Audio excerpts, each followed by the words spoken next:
కొనసాగాలి. దానికి సంబంధించినటువంటి ప్రజాస్వామిక భావన జీవితంలో ప్రవేశించాలి అనేది తన ధోరణి. ఏం కావాలి అని ఒక కవిత రాశారు.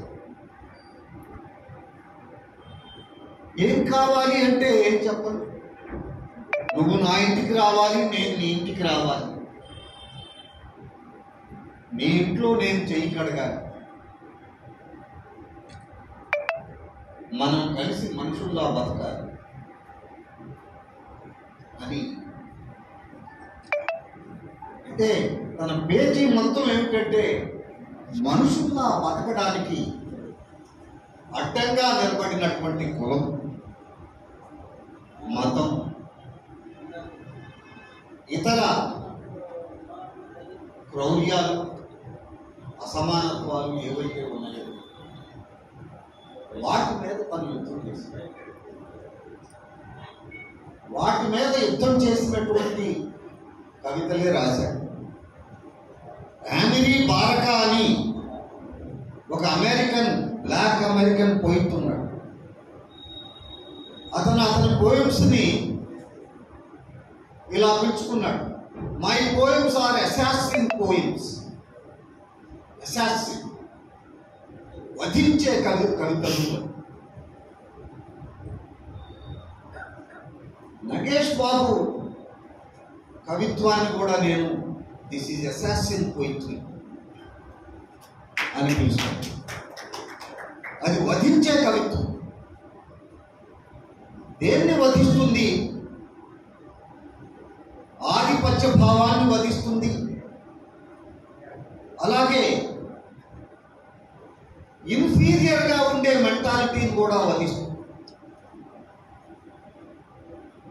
ఆధిపత్య కులాల్లో ఉండే ఆధిపత్య భావన్నే కాదు, పీడిత కులాల్లో ఉండేటటువంటి ఆ ఇన్ఫీరియారిటీ కాంప్లెక్స్ని, ఆ కులాల్లో కూడా ఉన్నటువంటి బ్రాహ్మణవాదాన్ని వధించే కవిత్వం రాశారు. అందుకే పుట్ట కవిత్వం పుస్తకం ఆ బుక్ చూస్తే అందులో బ్రాహ్మణవాద భావజాలంతో నిండి హైందవ మాయలో పడిపోయినటువంటి బహుజన యువతి యువకుల్ని ఎడ్యుకేట్ చేస్తూ అది సాగు కొత్త దీర్ఘం. అంతకుముందు తాను రాసినటువంటి వెలివాడ కానివ్వండి, వీరేవట్లు కానివ్వండి, ఈ పుస్తకాల్లో చూస్తే కులాన్ని నిలదీసి నెట్ట నిలువున చీల్చి మనకి డిసెక్ట్ చేసి అందులో ఉన్నటువంటి ఆధిపత్య భావాన్ని తాను చూపించడం జరిగింది. అందుకని అతనిది యుద్ధ కవిత, అతనిది వధించే కవిత. ఇక్కడ వధించేది బ్రాహ్మణవాదం, కుల వ్యవస్థ, దానికి దన్నుగా ఉన్నటువంటి హిందూ వ్యవస్థ. అందుకే అతను నేను అంబేద్కరిస్ట్ని అని చెప్పాడు. మంచి పని చేశారు. అంబేద్కర్ కూడా ఎదురు పెట్టారు. చాలా సంతోషం వేస్తుంది.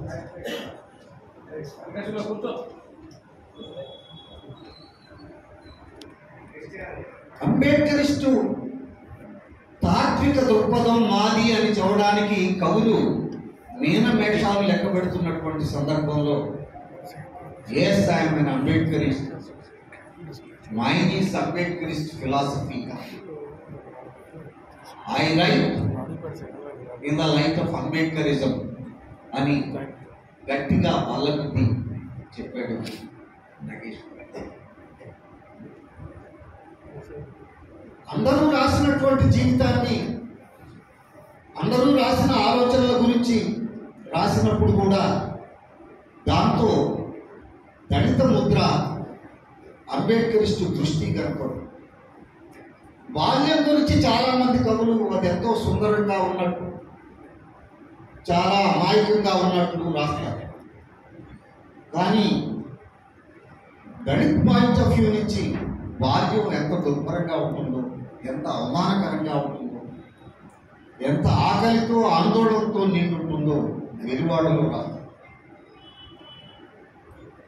చదువుకునే దశ చాలా ఉత్సాహంగా ఉన్నట్టుగా చాలా మంది కవులు రాశారు. చదువుకునే దశలో ఎస్సీ, ఎస్టీ, బీసీ మైనారిటీలకు చెందినటువంటి విద్యార్థులు ఎదుర్కొనేటటువంటి అనుభవాలు ఆహ్లాదకరంగా ఉండవు, చాలా చేరుగా భయంకరంగా ఉంటాయని నోటీస్ బోర్డు నన్ను జూడాసులా పట్టిస్తుందని రాదు.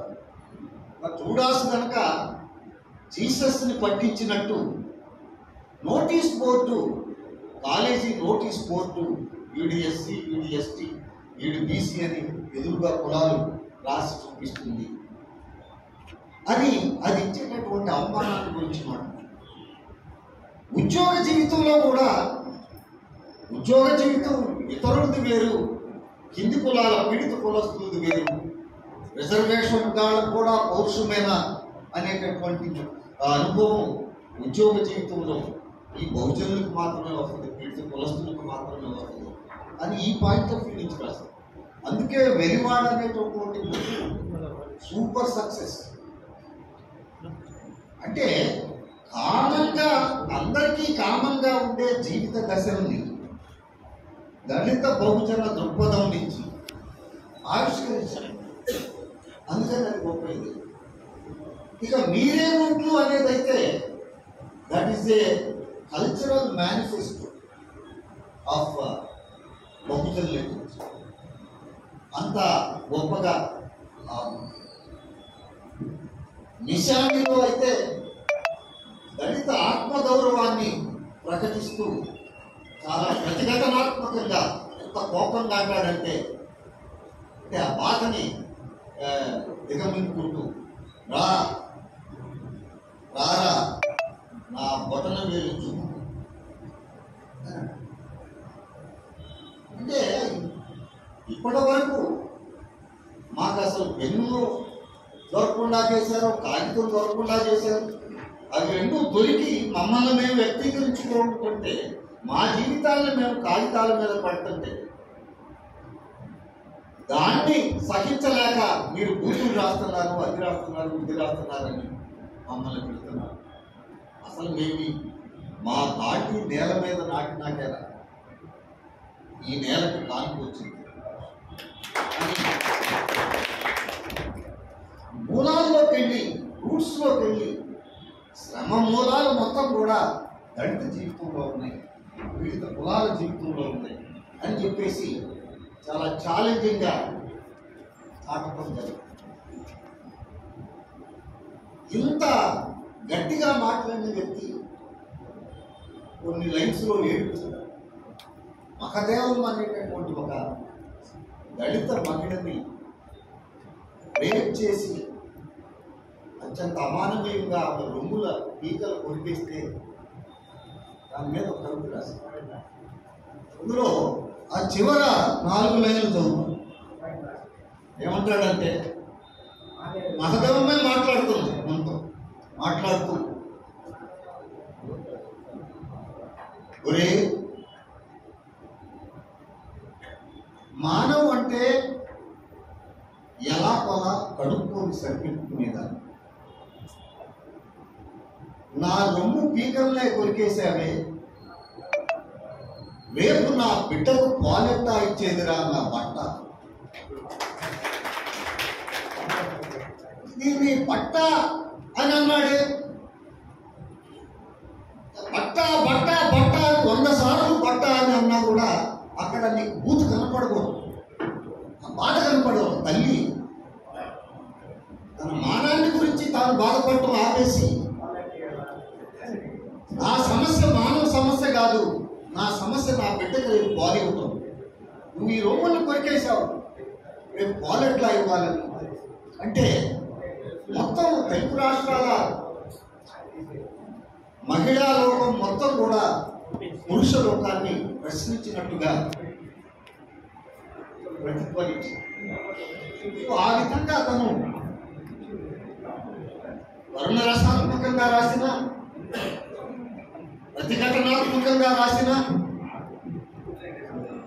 జీవితంలోని వివిధ దశల్ని గణితీకరిస్తూ రాసిన, ఇంతోటో తాను ఒక అంబేద్కరిస్టు దృక్పథం నుంచి, అంటే అంబేద్కర్ చెప్పినట్లుగా నువ్వు ఏ దారిలో నడిచినా, ఏ సంస్కరణ చేయడానికి ఏ దారిలో నువ్వు నడిచినా ఆ దారికి అడ్డంగా కులసత్వం నిలబడుతుంది, దాన్ని వధించకుండా నువ్వు ముందుకెళ్ళలేవు అని చెప్పిన అంబేద్కర్ ఉవాచ ఏదైతే ఉందో అది గీతురాయి, దళిత సాహిత్యం. ఆ గీతురాయి ఆ కులసర్పాన్ని వధిస్తూ వచ్చినటువంటి కవిత్వం మధురు నగేష్ బాబు కవిత్వం. అందులో భాగంగా తాను చాలా శిఖర స్థాయికి వెళ్ళాడు. ఆ రాసిన కొద్ది కాలమే చాలా పెద్ద పెద్ద కవులు, అప్పటికే తెలుగు రాజకీయ సామాజిక జీవితంలో సాంస్కృతిక జీవితంలో ఐకాన్స్గా వెలుగొందని కత్తి పద్మారావు గారు, సత్యమూర్తి, ఇలాంటి వాళ్ళు కూడా కవిత్వంలో నగేష్ బాబు ఏం రాస్తున్నాడో గమనించి, ఎలా రాస్తున్నాడో గమనించి, ఆ భాష ఎలా పట్టుకుంటున్నాడు ఏంటో చూసి అట్లా రాశారు. నగేష్కు ముందు సత్యమూర్తి కవిత్వం రాశారు. నగేష్ వీళ్ళందరూ కుర్రవాళ్ళందరూ వచ్చి రాస్తున్నాక ఆయన పంథా మార్చుకొని ఇది చండాలపు చరిత్ర అనేటటువంటి కవితతో ధోరణి మార్చేశారు. లక్ష్మణరావు గారికి కూడా అంతకుముందు దళిత కవిత్వం రాశాడు ఆయన.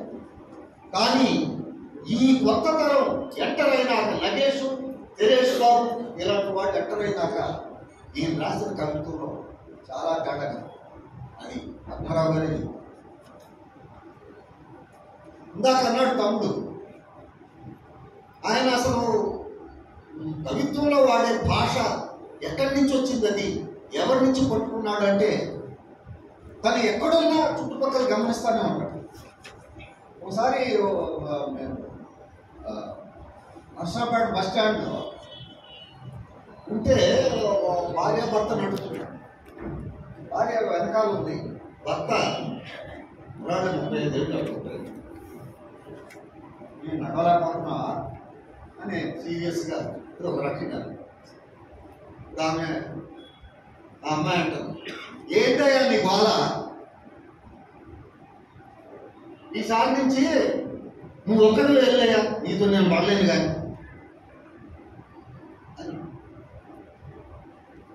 అది విన్నాడు.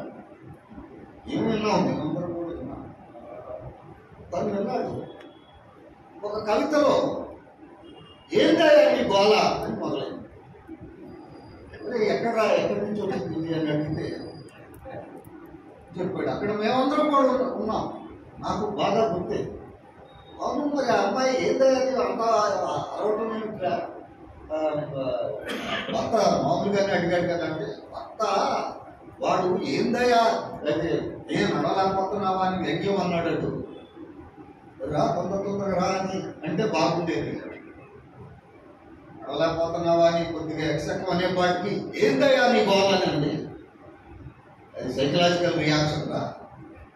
అంత బాగా ఆలోచిస్తాడు. ఆ న్యూయాన్సెస్, ఎవ్రీ న్యూయాన్స్ని చాలా అట్లా పట్టుకొని, అందుకనే నగేష్ బాబు కవిత్వంలో ఉండే భాష చూడండి. మాలపల్లిలో, మాదకపల్లిలో, ఇళ్లలో, వీధుల్లో మాట్లాడే భాష ఉంటుంది. జనం భాష. సెలూన్ మీద రాశాడు, మంగళ సెలూన్ మీద, చాకలివాడ గురించి రాశాడు, గౌడ జీవితాన్ని రాశాడు, భగవద్గీత కంటే కళ్ళు గీత మిన్న అని రాశాడు. ఇంకా దమ్ము కావాలి ఆ రోజుల్లో రాయడానికి. ఈ మాట బీసీలు కూడా రాయలేకపోయారు అప్పట్లో. భగవద్గీత కంటే కళ్ళు గీత నిన్నని అలవోకగా అంటే అది ఒక పెద్ద చర్చకు దారితీసింది. ఒక పెద్ద తార్కిక చర్చ ఆ రోజుల్లో జరిగింది. దాని మీద దళిత ఈస్థెటిక్స్, దళిత జీవితాన్ని దళిత తార్కిక దృష్టితోనే కాకుండా దళిత ఈస్థెటిక్స్ నుంచి ఆవిష్కరించడం అనేది తాను చేసి చూపించాడు. అంతకుముందు మన వాళ్ళు నగేష్ కంటే సీనియర్స్గా ఉన్న వాళ్ళు కూడా సంస్కృత భాషలో దళిత జీవితాన్ని గురించి రాస్తుంటే అట్లా ఆ సంస్కృత పదాలు కొద్దిగా విత్డ్రా చేసుకుంటే బాగుంటుంది, మెల్లగా మినిమైజ్ చేస్తే బాగుంటుంది అన్నందుకు పెద్ద గొడవ అయింది. కానీ తనేం చేశాడంటే దాన్ని ఇదిగో ఇలా రాయొచ్చు అని చూపించాడు. రాసి చూపించడమే కదా, ఆ పోయిట్లే సక్సెస్ అయింది, అదే జనంలో పలికింది. సో దళితుల మధ్యన నిలబడి, దళిత వాడలో నిలబడి దళిత జీవితాన్ని స్పృశించి హత్తుకొని ఆ నేల మీద పొర్లాడి ఆ నేల మీదే తనని తాను ముక్కలు ముక్కలుగా నలుపుకొని మళ్ళీ ఆ ముక్కలన్నీ అతికించుకున్నట్టుగా అతని కవిత్వం. అందుకనే దళిత వాస్తవికత నుంచి, దళిత జీవితం నుంచి, మొత్తం పీడిత కులాల జీవితం నుంచి తాను తన కవిత్వం వేరు కాదు. తను కవిత్వంలో ఏం చెప్పాడో జీవితంలో కూడా అదే చేశాడు.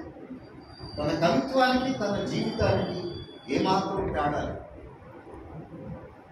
నేను కవిత్వం రాస్తే నా కవితలు చదివి ఆధిపత్య కులాలకి చెమటలు పుట్టాలి,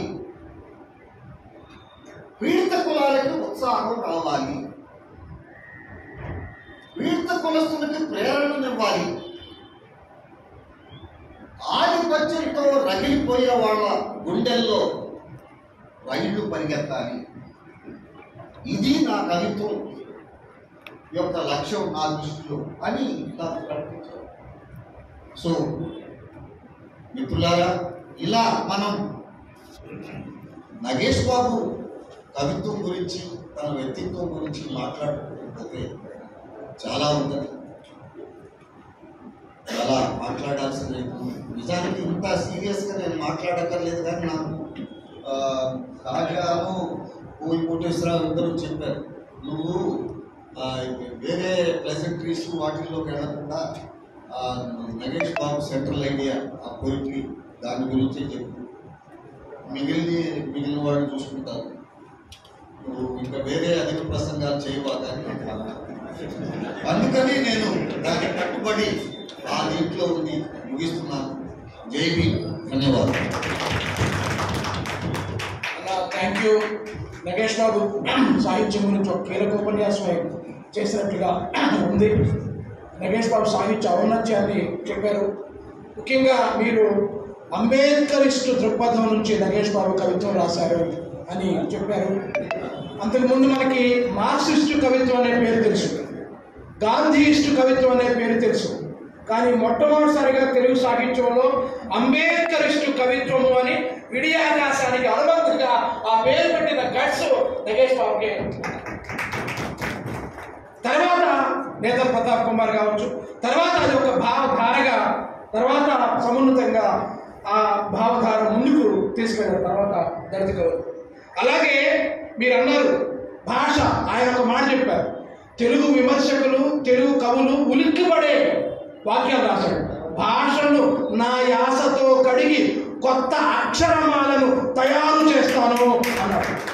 అంతేతో ఆగల, దూడతోళ్ల మీద ఆరెలతో మహాకావ్యాలు రాస్తాం అన్నాడు.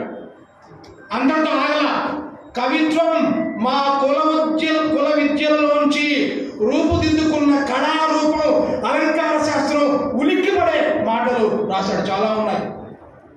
తక్కువ కాలంలో చేయాల్సింది చేసి, రాయాల్సింది రాసి, చెప్పాల్సింది చెప్పి సెలవంటూ వెళ్ళిపోయాడు. ఇప్పుడు డాక్టర్ కాకాని సుధాకర్, గుంటూరు, మీ అందరికీ తెలుసు, ప్రత్యేకంగా పరిచయం చేయడం అవసరం లేదు. నగేష్ బాబు ఆవేశం కాకాని సుధాకర్ మాటల్లో మనకు కనబడుతుంది. 5 నిమిషాలు డాక్టర్ కాకాని సుధాకర్ మాట్లాడతారు.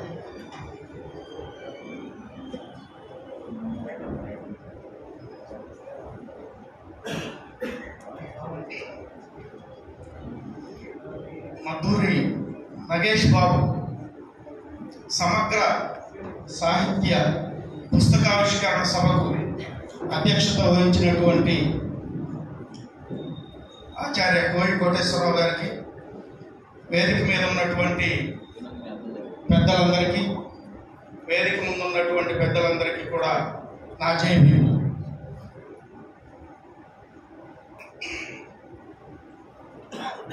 మద్దూరి నగేష్ బాబు కవిత్వం గురించి ఈరోజు ఆవిష్కరణ జరుగుతున్నటువంటి సభలో 1995లో ఎప్పుడో గుండెడప్పు అనేటువంటి కవితా సంకలనం హైదరాబాద్ సెంట్రల్ యూనివర్సిటీ కేంద్రంగా తీసుకొచ్చినటువంటి టీము ఇక్కడ అందరూ ఉండడం చాలా ఆనందంగా ఉంది. అందరినీ ఇక్కడ చూడటం, కోయి కోటేశ్వరరావు కానీ, జీవి రత్నాకర్ కానీ, నూకతోటి రవికుమార్ కానీ, చుక్కా నాగభూషణం కానీ, ఇట్లా సెంట్రల్ యూనివర్సిటీలో 1995లో అంబేద్కర్ స్టూడెంట్స్ అసోసియేషన్ ద్వారా మేమందరం గుండెడప్పు అనేటువంటి కవితా సంకలనాన్ని తీసుకొచ్చాం. దానికి ముందు మాట రాసింది లక్ష్మీనరసయ్య గారే. నిజానికి ఈ దళిత కవిత్వ చిక్కనవుతున్న పాట, పదునెక్కిన పాట దగ్గర నుంచి రావడానికి లక్ష్మీనరసయ్య గారు మూల కారణం. ఆయన ఒక సృష్టి చేశాడు. మరలా అటువంటి పదునెక్కిన పాట, చిక్కనవుతున్న పాట లాంటి ఒక సంకలనం మరలా రావాల్సినటువంటి అవసరం అయితే ఉంది. దానికి నగేష్ బాబు ఈ సమగ్ర కవిత్వ పుస్తకావిష్కరణ సభ మరలా ఒక పునరుజ్జీవన సభ అవుతుంది అని చెప్పేసి నేను అనుకుంటున్నాను. మద్దూరి నగేష్ బాబు గారిని కూడా అక్కడే సెంట్రల్ యూనివర్సిటీలో కోయి కోటేశ్వరరావు రూమ్లో ఈ పుస్తకావిష్కరణ సభకి వచ్చినప్పుడు చూడటం జరిగింది. సహజంగా కవిత్వం వెలువాడ కావచ్చు, లేదంటే తర్వాత చివరిలో వచ్చిన నరలోక ప్రార్థన వరకు నిశాని కావచ్చు, ఇట్లా గోదావరి కావచ్చు, పుట్ట కావచ్చు, ఈ దీర్ఘ కావ్యాలతో సహా ఏది చూసినా నగేష్ బాబు కవిత్వంలో మనకి ఒక తీవ్రత కనిపిస్తుంది. చాలామంది కవులు తమ అస్తిత్వం కోసం కవిత్వం రాస్తూ ఉంటారు. కానీ అస్తిత్వమే తనను తాను గుర్తించేట్లుగా సమాజం ఒక కవిని ఎత్తుక్కుంది. ఆ కవే నగేష్ బాబు. అస్తిత్వమే ఆ కవిని ఎత్తుక్కుంది. ఇతని ద్వారా అయితేనే ఈ సమాజంలో మన వాయిస్ వెళుతుంది అని అట్లా నగేష్ బాబు కవిత్వం ఉంటుంది.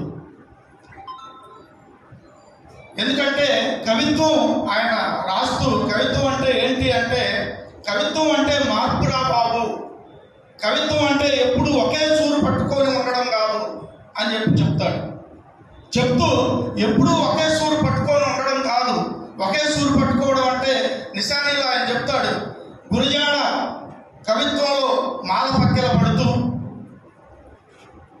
శ్రీశ్రీ తాగేసిన ఖాళీ సీసాల్లో దొరుకుతున్న అల్పజీవి కవిత్వానికి అర్థం తిరిగి రాసావరా రారా బాబు అని చెప్పేసి చెప్తాడు. ఒక మార్పు ఉండాలి, దృక్పథం, చూసేటువంటి దృక్పథం. రాజమండ్రిలో ఒక 2 ఏళ్ళు పనిచేశాను. ఆ రాజమండ్రి గోదావరి ఒడ్డుకి వెళ్ళి చూస్తూ ఉండేవాడిని. సహజంగా గోదావరిని చూడగానే అందరికీ ఏం గుర్తొస్తుంది? గోదావరి ఒక పవిత్రమైంది. అంతకుముందు పాటలు ఉంటాయి కదా, వేదంలా ఘోషించే గోదావరి అని చెప్పేసి అందరూ కవులు రాస్తారు. మామూలుగా కూడా దాన్ని చూడగానే అందరికి అదే కనిపిస్తుంది. కానీ నగేష్ బాబు ఏమంటాడంటే, గోదావరి కడుపు నిండిన కవుల కవితా వస్తువా అని చెప్పి బిగిన్ చేసి, గోదావరి నీ ఇసుక పిర్రల కింద ఈ పేదరికాన్ని అంతా కప్పిపెట్టి నీ కొబ్బరాకులతో పక్కన పడిసే డకాటిదానా అని చెప్పేసి రాసుకుంటూ, గోదావరిని చూస్తే చాలా మందికి వరుదిని గుర్తొస్తుంది, ఓరక్సి గుర్తొస్తుంది, ఎంకి గుర్తొస్తుంది. ఎంతమంది గుర్తొచ్చినా గోదావరి నీవు ఆలిసము కాలేవు అని చెప్పేసి, అది దృక్పథం నగేష్ బాబు చూసేటువంటి దృక్పథం. అంతేకాదు, గోదావరి నిన్ను చూస్తుంటే నాకు ఒక చెరువు గుర్తుకొస్తుంది, కారంచేడు చెరువు. గోదావరి నిన్ను చూస్తుంటే నాకు వరద రోజులు గుర్తొస్తాయి. గోదావరి నేను చూస్తుంటే వరద రోజుల్లో పస్తులున్న నా ప్రజలు గుర్తొస్తారు. వరద రోజుల్లో గవర్నమెంట్ ఇస్తున్న పులిహార పట్లాల కోసం ఎదురు చూస్తున్న నా తమ్ముడు గుర్తొస్తారు అని చెప్పేసి గోదావరిని చూసి రాస్తాడు నగేష్ బాబు. అంటే గోదావరిని చూడగానే దాన్ని అసలు ఏదో ఒక పవిత్రమైంది అంటే కాదే, తప్పుడు దానా అని చెప్పేసి రాసిన వాడు నగేష్ బాబు. దానికి ఒక దమ్ము ఉండాలి. ఆ దమ్ముంది నగేష్ బాబు కవిత్వానికి, అందుకే అట్లా రాశాడు. అమ్మని గురించి రాస్తారు చాలా మంది కవులు. అమ్మని చూడగానే మా అమ్మ చందమామ లాగుంది, మా అమ్మ వెన్నెల లాగుంది అని చెప్పేసి. కానీ నగేష్ బాబు కూడా అమ్మని చూస్తాడు, దళిత అమ్మని చూస్తాడు, అలగా తల్లిని చూస్తాడు, నల్ల తల్లిని చూస్తాడు. ఏ ప్రభుత్వ ఆసుపత్రి శవాల కొట్టు ముందైనా ఒక నిలువెత్తు నీటి మడుగును చూశారా? అది మా అమ్మేనండి. ఏ సమాధుల తోటలో అయినా చిన్న బండరాయికి కూడా నోచుకొని ఒక ఏకాకి సిలువను చూశారా? అది మా అమ్మేనండి. మా అమ్మ మీలాగా గోరుముద్దలు తినిపించలేదండి. నూగు జీడీల కోసం 10 పైసలు అడిగితే ఒళ్ళంతా వాసేదాకా కొట్టింది అని చెప్పేసి ఒక దళిత తల్లి యొక్క మొత్తం వాస్తవాన్ని చిత్రించి తల్లిని అట్లా చూస్తాడు నగేష్ బాబు. ఇట్లా నగేష్ బాబు మొత్తం కవిత్వంలో ఈ రోజుకి కూడా భారతదేశంలో ఉన్నటువంటి కుల వివక్షలో మనం బయటకు వెళ్ళి ఎక్కడైనా ఒక ఇల్లు అడిగి ఇంట్లోకి చేరదాము అని అంటే అక్కడ వాడు అడిగేది ఒకటే, మనం వెళ్ళగానే మీరేముట్లు అనే పుస్తకం వేశాడు ఆయన.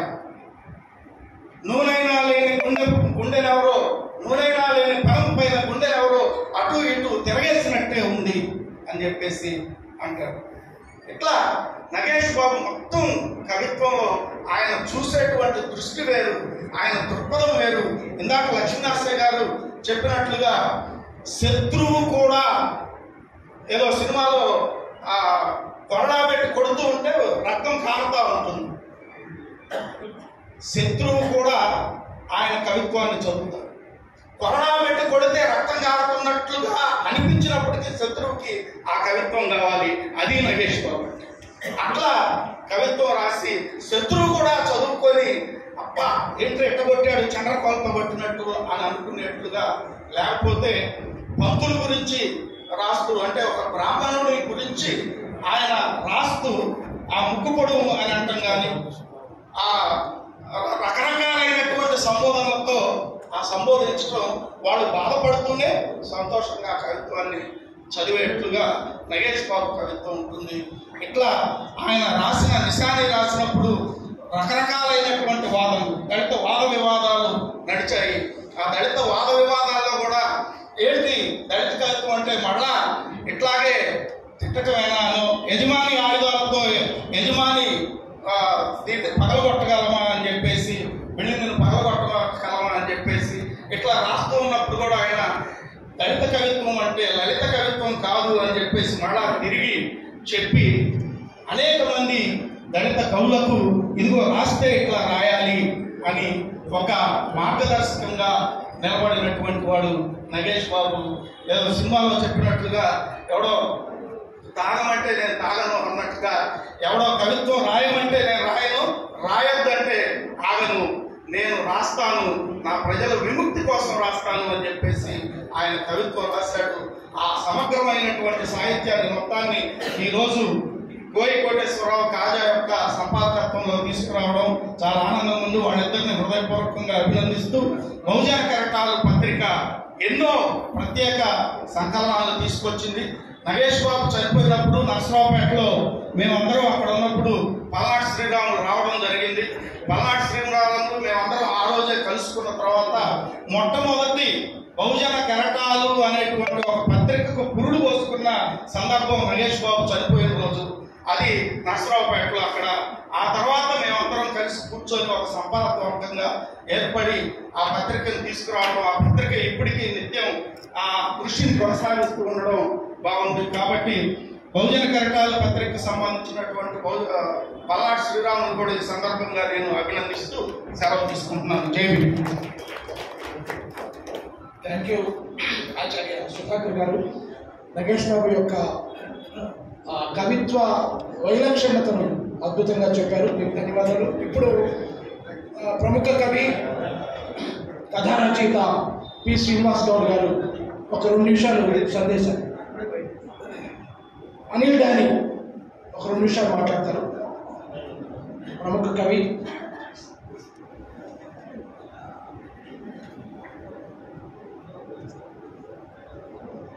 అందరికీ జైబీలు.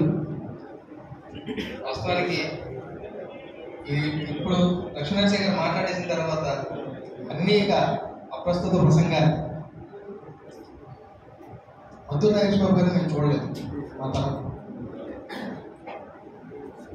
చూడకపోవడం అనేది బహుశా కాలం మాకు విధించిన శిక్ష కావచ్చు.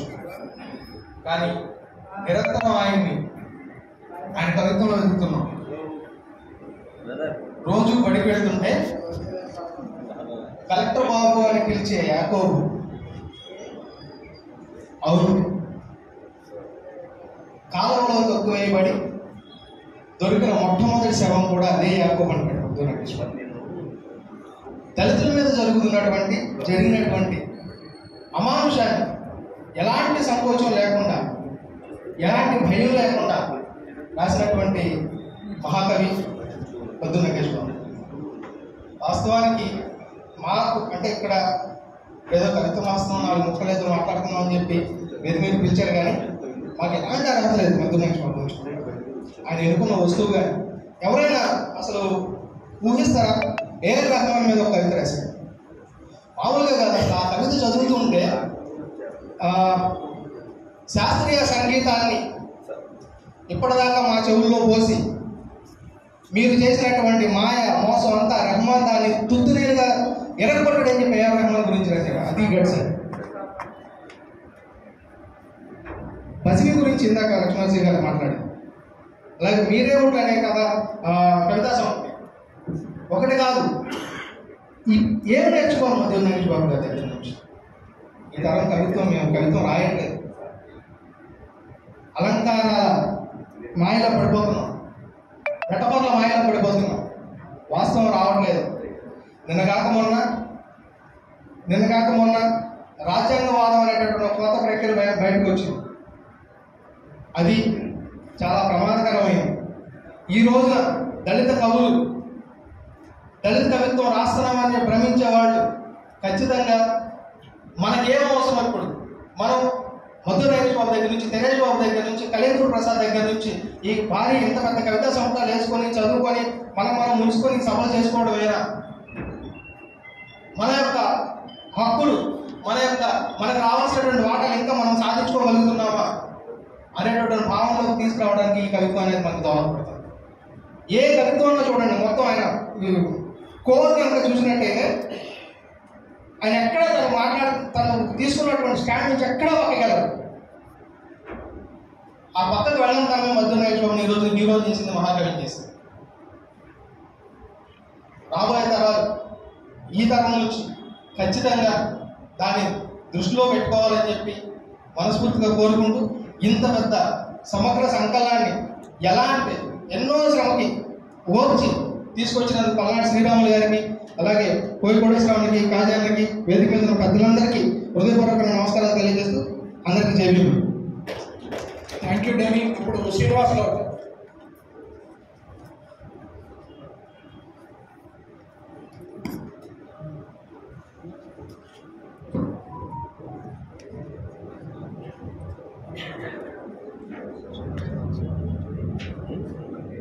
సభకి నమస్కారం. చాలా సంతోషంగా ఉంది. బాబు పుస్తకాలు ఏ బుక్ ఎగ్జిబిషన్లోనూ, ఏ పుస్తక విక్రయ కేంద్రంలోనూ దొరికినటువంటి పరిస్థితుల్లో ఆ పుస్తకాలు ఏదైనా చదవడానికి చాలామంది అడుగుతున్నటువంటి పుస్తకాలు దొరికినటువంటి సందర్భంలో రాసినటువంటి అన్ని పుస్తకాలు, అన్ని కవిత్వం